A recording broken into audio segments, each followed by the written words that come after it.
የመጀመሪያው ህልም እንደ ኢትዮጵያውያኑ ህልም መልአካዊ ይባላል።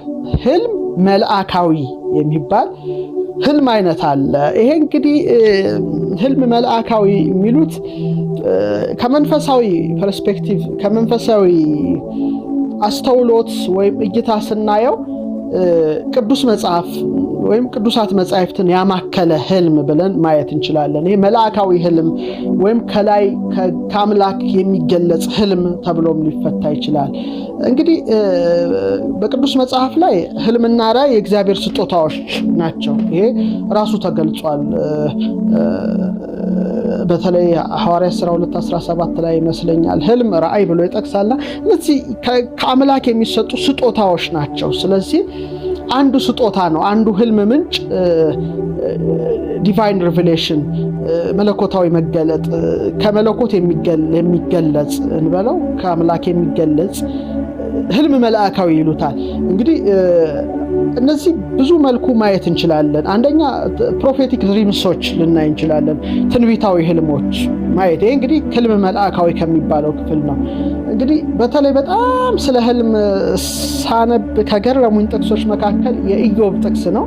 በጣም ደንቆኛል። ይሄ ህልም መልአካዊን ይገልጻል የሚል እምነት አለ። በተለይ በ33ኛው ምዕራፉ ቁጥር 14 እስከ 16 አካባቢ ምን ይላል? እግዚአብሔር በአንድም መንገድ በሌላም ይናገራል፣ ሰው ግን አያስተውለውም ይላል። እግዚአብሔር በአንድም ወይም በሌላም ነገር ይናገራል፣ ሰው ግን አያስተውለውም። ምን ይላል? በህልም በሌሊት በህልም ይላል አንደኛው መናገሪያው በሌሊት ራእይ አፍላ እንቅልፍ በሰዎች ላይ ሲወድቅ ይላል። አፍላ እንቅልፍ በሰዎች ላይ ሲወድቅ በአልጋ ላይ ተኝተው ሳሉ የዚያን ጊዜ የሰዎችን ጆሮ ይከፍታል፣ በተክሳጹም ያስደነግጣቸዋል ይላል። ስለዚህ አንዱ እግዚአብሔር ራሱ ከሰዎች ጋር የሚገናኝበት ህልም እንደሆነ ነው፣ ሰው ግን አያስተውለውም ይላል። ስለዚህ ይሄ ህልም መልአካዊ ከአምላክ የሚገለጽ ህልም አይነት ነው። ለምሳሌ አቤሜሌክን በህልም ሲያስጠነቅቀው እናያለን፣ ሳራን እንዳይወስድ። ያዕቆብ ደግሞ ከምድር እስከ ሰማይ የተዘረጋ የወርቅ መሰላልን ሲያይ እንመለከታለን። በጣም ይገርማል። ላባን ደግሞ በህልሙ ሲያስጠነቅቀው እናያለን። ዮሴፍ ያየው ህልም፣ የፈርዖን እንጀራ ጋጋሪና ጠጅ አሳላፊ ያዩት ህልም፣ እነ ፈርዖን ያዩት ህልም፣ እነ ሰሎሞን ያዩት ህልም፣ እነ ናቡከደነጾር ያዩት ህልም ተጠቅሰዋል። በአዲስ ኪዳን ደግሞ ዮሴፍ ያየው ህልም፣ አረጋዊ ዮሴፍ ሰብአ ሰገል በህልም በሌላ መንገድ እንዲሄዱ ያዩት ህልም፣ የጲላጦስ ሚስትም ራሱ ያየችው ህልም ሁሉ የምናየው ነገር ነው። ስለዚህ እነዚህ ነገሮች ከላይ የሚገለጹ መልእክት ያላቸው ሲሆኑ እንግዲህ ህልም መልአካዊ በሚል ቋት ውስጥ መክተት እንችላለን። እንግዲህ ይህ አይነት ህልም መንፈሳዊ መምህር ነው። በደንብ አድርገን ማሰብ ያስፈልጋልና አንዱ መምህር ነው። ለምሳሌ በልቡና በመጻሕፍት በመምህራን በተፈጥሮ አምላክ እንደምናውቅ ሁሉ በተመሳሳይ መልኩ ራሱ አንድ መምህር ሆኖ የሚያስተምር አይነት ነው ይሄ ህልም። ግን እንደዚህ አይነትን ህልም ለመረዳት በጣም ጥሩ ብቃት ያስፈልጋል። ወይም ደግሞ ጥሩ ህልም ፈቺ እንደ ዮሴፍና እንደ ዳንኤል ያስፈልጋል። አሁን ዳንኤል ምን ብሏል? ህልምን እንጂ የሚተረጉም እግዚአብሔር የገለጠለት ነው ይላል። ስለዚህ ይሄ ናቡከደነጾር ያየውን ራሱ የወርቅ አንገቱ፣ ደረቱ የብር፣ ወገቡ የብር፣ ጭንና ጭኑ የብረት፣ እግርና እግሩ የብረትና የሸክላ ቅልቅል ምስል ነውና የሚተረጉምለት ጭምር አጥቷል። ህልሙም ጠፍቶታል በመጀመሪያ ደረጃ እና ዳንኤልና ሰለስቱ ደቂቅ ተርጉመውለታል። ስለዚህ እነዚህ ከላይ የሚገለጹ ህልሞችን ለመረዳት የፈጣሪ ኃይል ያስፈልጋል ማለት ነው። ስለዚህ አሁን ይሄንን ለመለየት ትክክለኛ ነው አይደለም ለመለየት በጣም በጣም በጣም በጣም ውስጣችንን ማጥራትና መንፈሳዊ ማንነትን መላበስ ይኖርብናል። መንፈሳዊ ማንነትና ምናልባት ተደጋግሞ ሊታየን ይችላል። ከአሳሳችንም በዚህ ልንለይ እንችላለን። ከረቂቁ ዓለም ጋራ የሚያገናኘንም መሰላል አድርገን ልናየው እንችላለን እና ስለዚህ ይሄ አይነት ህልም ወይም ይሄ አይነት ተከስቶ ወይም ቢገለጽልን በደንብ አድርገን ለመረዳት፣ ለማጤን፣ ለመመርመር ጥሩ ብቃት ላይ መሆን አለብን። አሊያም ደግሞ ይሄን ሊያግዘን የሚችል አንድ በጣም መንፈሳዊ ሰው ካጠገባችን ሊኖር ይገባል። እንደነ ዳንኤል እንደነ ዮሴፍ ማለት ነውና ይሄ ህልም መልአካዊ ከእግዚአብሔር የሚገለጠው ህልም ብለን ብናየው የሚያረጋጋ ሰላም የሚሰጥ ትልቅ ሐሴት የሚሞላ ኃይልን የሚያጎናጽፍ ሰዎችን ከክፋት መንገድ ወደ በጎ መንገድ የሚመልስ ነው። ይሄ በጣም በሁሉም ሊታወቅ ይችላል። ይሄ እንግዲህ ይሄ ከእግዚአብሔር የሚገለጸው ህልም ለምሳሌ አንዳንዴ ጲላጦስ ሚስታውን ስትጨነቅ ታያላችሁ። ይሄ ከክፉ መንገድ የሚመልስ ቢያስ ማስጨነቁም ለመልካም የሚሆን ህልም ነው ማለት። ይሄ እንግዲህ ከአምላክ የሚገለጥ ህልም ነው። እነዚህ ከአምላክ የሚገለጡ ህልሞች ከአምላክ የሚገለጹ ህልሞችን በደንብ አድርገን ማየት መመርመር ይጠበቅብናል ማለት ነው። ተመልካቾቻችን የሚያረጋጋ መሆን አለበት። ሰላም የሚሰጥ እፎይታ የሚሰጥ ኃይልን የሚያላብስ ነው ከህልም መላካዊ በአጠቃላይ የምናየው። እንግዲህ እነዚህ ሶል ድሪምስ የሚባሉ አሉ። ደግሞ መንፈሳዊ ህልም ህልሞች አሉ። እንግዲህ ሰው ልጅ በፈተና ውስጥ ያልፋል። ስለዚህ በዚህ መልኩ ህልም መላእካዊ ሊለይ ይችላል ማለት ነው፣ ከአሳሳችሁ ህልም ማለት ነው። ሌላው ሁለተኛው ህልም ሰይጣናዊ የሚባል ህልም አይነት አለ። ይሄ ደግሞ በጣም ግራ አጋቢ፣ በሰቆቃ የተመላ በጣም አስፈሪ አስጨናቂ በተለይ የክፋት መልእክቶችን ያዘለ በመሆኑ ልንረዳው እንችላለን። ለምሳሌ እንደ ሄሮድስ ይላሉ በጣም የክፋት ነገርን ይነግረው ነበረ። ይሄ እንግዲህ ህልም ሰይጣናዊ የሚባለው የህልም አይነት ነው። መንፈስን የሚረብሽ ነው። ከአምላክ እንደሚሰጥ የመረጋጋት ህልም ሳይሆን መንፈስን የሚረብሽ ኃጢአት ነውር የሞላበት የጭካኔ ነገር ያለበት በተለይ ደግሞ ጭካኔን የሚያስተምረን አይነት አድርጎ የሚያሳይ ነው። አንዳንዴ ደግሞ በጣም አታላይ ስለሆነ የሌለንን ክብር ሰጥቶ እኛ ማንነታችን እናውቀዋለን፣ ግን ልክ ሳንበቃ የበቃን አስመስሎ የሚያታልለን ህልም ማለት ነው። በተንኮል ለመጣል የሌለንን ነገር ቆልሎ ራሳችንን ሳናውቅ ሊጥለንም የሚያሳይ ህልም መሆኑን ግን በጣም መረዳት አለብን። በጣም አሁን እነዚህ እየነገርኳቸው ያሉት መንፈሳዊ አውዶች ነው። ወደኋላ ዝም ብሎ በባህሪያችን የምናየው ነገር አለ። አሁን ግን እነዚህ ግን ለየት ያሉ ናቸው። ህልም መላእካዊም ህልም ሰይጣናዊ ከኛ ውጭ ከኛ ሐሞት ወይም ከኛ ባህሪ ውጭ የሆኑ በሌላ አካል የሚመጡ ናቸው። ስለዚህ አንጥረን ለመለየት በጣም ጀግኖች፣ በጣም አስተዋዮች፣ በጣም ልባሞች መሆን ያስፈልጋል። ለምሳሌ አንድ አባት ሲጠቅሱ ሰምቼ እጅግ ገርሞኛልና አንዱ ሰይጣን እንዴት እንደፈተነው በህልሙ ነው ያጫወቱኝ። እኔ በጣም የገረመኝ ሲነግሩኝ እንደ ምሳሌ ነው የነገሩኝ። እና አንዱ እስከ 7ቱ ሰማያት ድረስ አየሁ አለ በህልሙ። እና ምንም ከዚህ ግባ የሚባል ሰው አይደለም፣ ግን ሰይጣን ሲፈትነው ትንሽ ገና መንፈሳዊ ዓለም ገና ሲጀምር ነውና መንፈሳዊ ዓለም ሲጀምር ውጊያ አለ።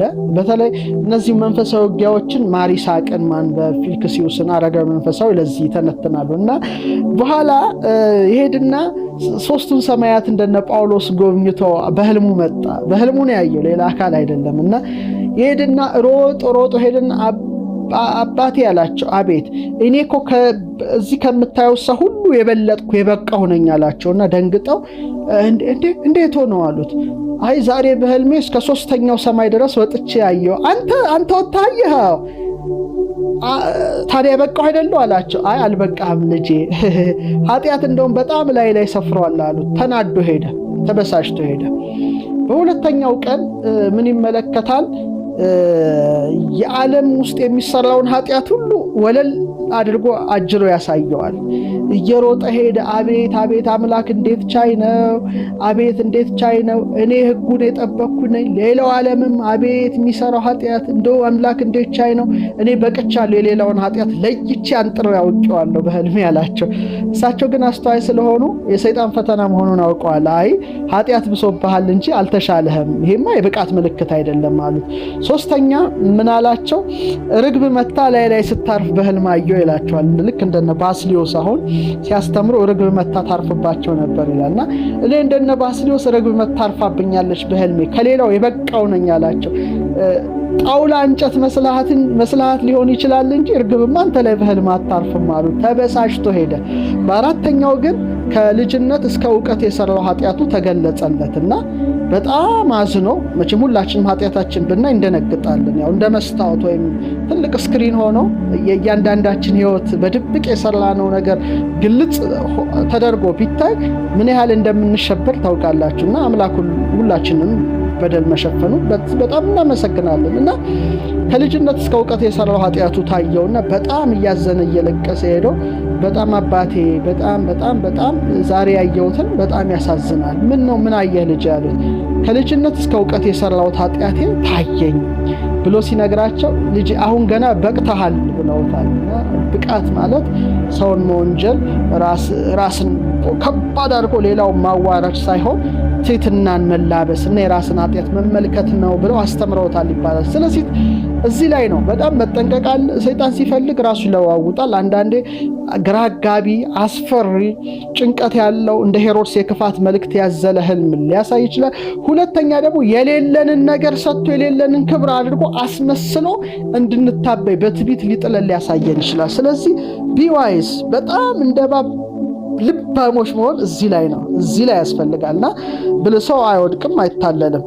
በጣም መጠንቀቅ ያስፈልጋል። ስለዚህ እዚህ ላይ መጠንቀቅ፣ ማየት፣ መመርመር፣ ማንጠር የኔ ድርሻ ነው፣ የእናንተ የምትመለከቱት ድርሻ ነው። ሶስተኛው ህልም አይነት ህልም ሐሞታዊ ይባላል። ሶስተኛው ህልም አይነት ህልም ሐሞታዊ አሁን የኢትዮጵያውን ዶክመንት ነው መነግራችሁ። እነዚህ እንግዲህ ከአራቱ ባህሪያት የተነሳ የሚታዩ እንደሆኑ ቀደምት የኢትዮጵያ ሊቃውንት በዝርዝር ጽፈዋል። በተለይ መጽሐፈ ፈላስፋ ጠቢባን አለኝ።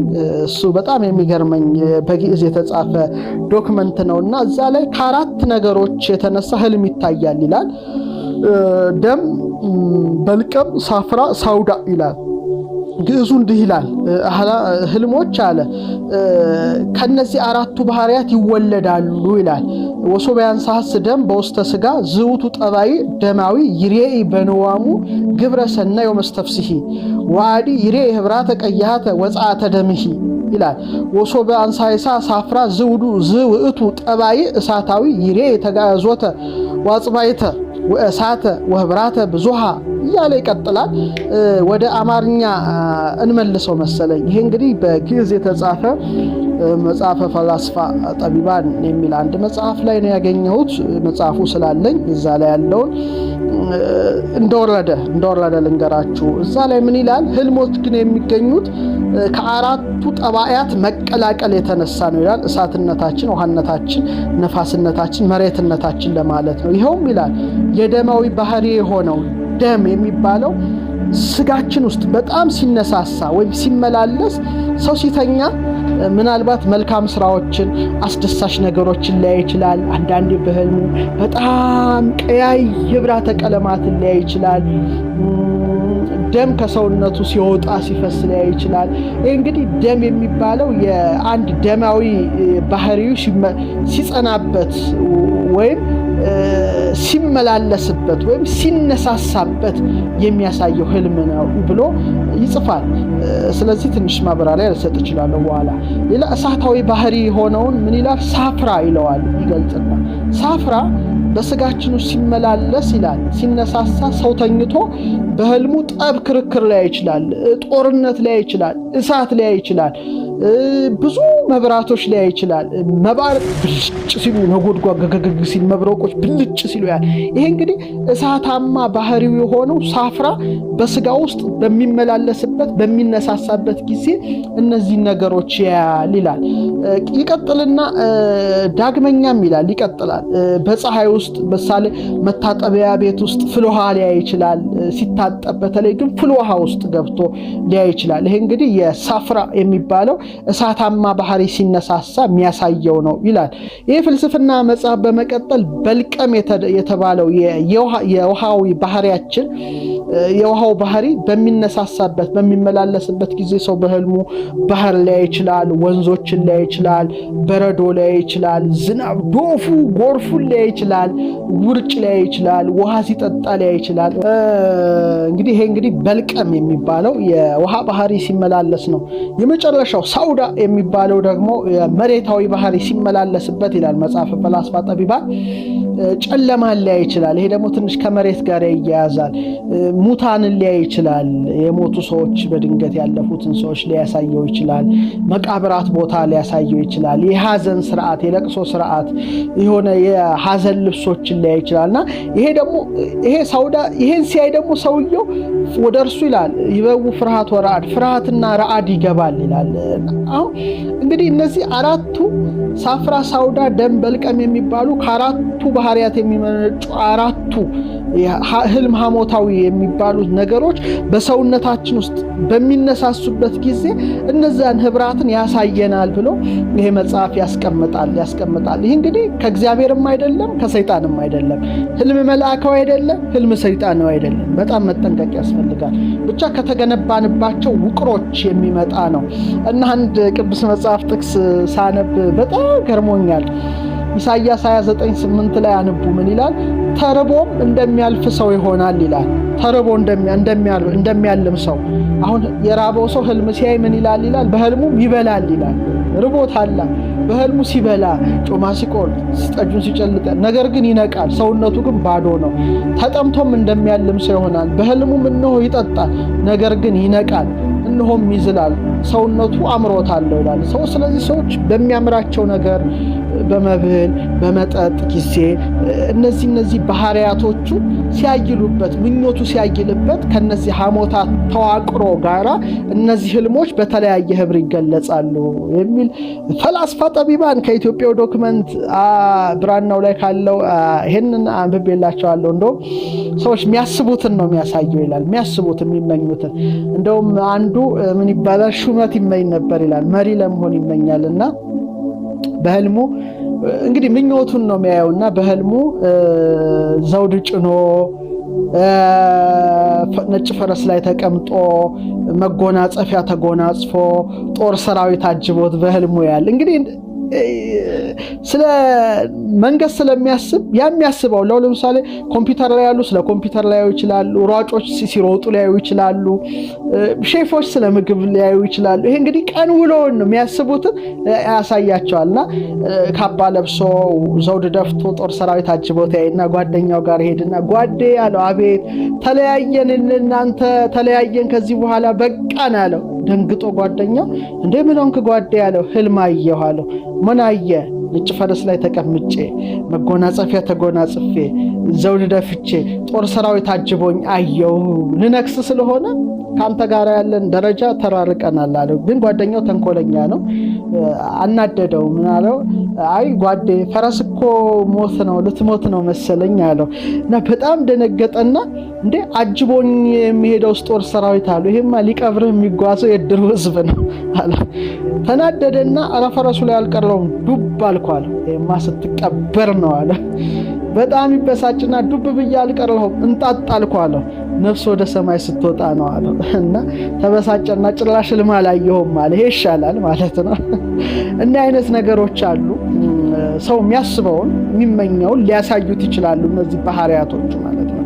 ባህሪያቶቹ ሌላው አንድ ቦታ ላይ ያነበብኩት በጣም ቀልድ ከህልም ጋር የተያዘ አሁንም ላጋራላችሁ እወዳለሁና ሰውየው በህልሙ ምን ይመለከታል? የሆነ በሬ ሲያባረረው ያለና ጥቁር በሬ አባርሎት ገደል ውስጥ ከቶት ብቻ አመለጠና ህልም ፈቺ ጋር ሄደና ጥቁር በሬ ሲያባረረኝ አየው። አመለጥከው? አዎ። በጣም ጥሩ ነገረኛ ሰው ሊሆን ይችላል፣ አምልጠዋል አሉት ይባላል። በነጋታው ደግሞ ቀይ በሬ ሲያባረረው አደረ። አሁንም ነገራቸው፣ ሞከሩለት፣ ዝም ብለው ፈቱት። እንደው በሶስተኛው ቀን ቡራ ያሉ አየ እያለ በቃ ስለ በሬ ነው የሚያልመውና ህልም ፈቺው በስጨታሉና ሁሌ የምታየው ስለ በሬ ነው የምታየው። ምን ላይ እየተኛ ነው ይሄን ህልም የምታልመው አሉት። አይ ሳር ፍራሽ ላይ እየተኛው ነው አላቸው። ታዲያ የበሬው ቀለብ ላይ እየተኛ እንዴት አያባረርህም አሉት። እና የምንተኛበትም ሁኔታ ወሳኝነት አለው ክቡራን ተመልካቾቻችን። ስለዚህ ሳፍራ፣ ሳውዳ፣ ደም በልቀም የሚባሉ ህልም መልአካዊ፣ ህልም ሰይጣናዊ እና ህልም ሐሞታዊ ተብሎ የኢትዮጵያው ዶክመንት እንግዲህ ለይቶ አንጥሮ በዚህ መልኩ አቅርቦልናል እና ተመልካቾቻችን እነዚህ ነገሮች በደንብ አድርገን ማየት ይገባናል።